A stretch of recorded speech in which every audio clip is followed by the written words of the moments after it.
মনে রাখবেন, যেই মেয়ে যেই মহিলা নষ্ট হয়ে যায়, মেয়ে যদি চরিত্রহীন হয়, মেয়ে যদি অপবিত্রা হয়, মেয়ে যদি খারাপ হয়, তো এটা বিরানি পৌঁছলে জাগাত রাখুন যায় না, একবারে দূরের ডাস্টবিনে ফেলে দিতে হয়।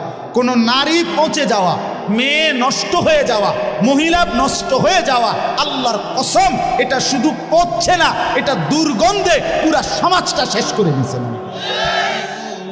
নারী নষ্ট হইলে সব শেষ। ভাত ফুরান হইলে রাতের ভাত সকালে পানিত ভিজাইয়া খাওয়া যায়, তো বেডি নষ্ট হইলে এটারে আর জাগাত রাখা যায়। যে মেয়ে বেহায়া, দুশ্চরিত্রা, যে মেয়ে কোনো হারাম প্রেমে ঢুকে গেছে, যে মহিলা বিবাহিতা কোনো পরকীয়ায় আসক্ত, মনে করেন ওই সমাজও শেষ, ওই ঘরও শেষ, ওই স্বামীর জিন্দিগিও শেষ, ঘরটাই তখন জাহান্নামের টুকরা। এই জন্য কোরআনুল কারীমের মধ্যে আল্লাহ তাআলা বলছে, শয়তানের চক্রান্ত দুর্বল, দাঈফা, নারীর চক্রান্ত আজিম, ভয়ানক। ইবলিসের চক্রান্তের চাইতে সরাসরি আল্লাহর কোরআনে আছে নারীর চক্রান্ত তার চাইতে ভয়ানক। নারী অসৎ হইলে শেষ।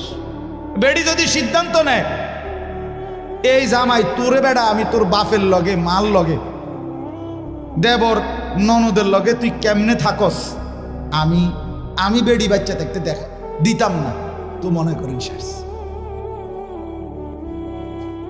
বুঝেন নি? মহিলা যদি সিদ্ধান্ত নেয় আমি আমার জামাইরে, জামাইয়ের আপন মা বাবার সাথে, জামাইয়ের ভাই বোনের সাথে চলতে দিব না, তো এর চাইতে দুর্ভোগ আর লাঞ্ছনা ওই ফ্যামিলিতে আর হয় না।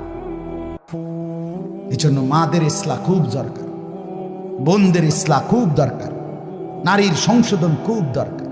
কোরআনুল কারীমে আছে, ইন্নামা ইউরিদুল্লাহু লিইউযহিবা আনকুমুর রিজসা আহলাল বাইত। আল্লাহ বলে, নারী তোমাকে আমি বললাম, মুসলিম নারী, ওয়াকারনা ফি বুয়ুতিকুন্না, তুমি ঘরে অবস্থান করো, ওয়ালা তাবাররাজনা তাবাররুজাল জাহিলিয়াতিল উলা, তুমি বেপর্দা বাহিরে ভিন নারী, অসভ্য নারী, জাহেল মূর্খ নারীদের মতো বের হইও না।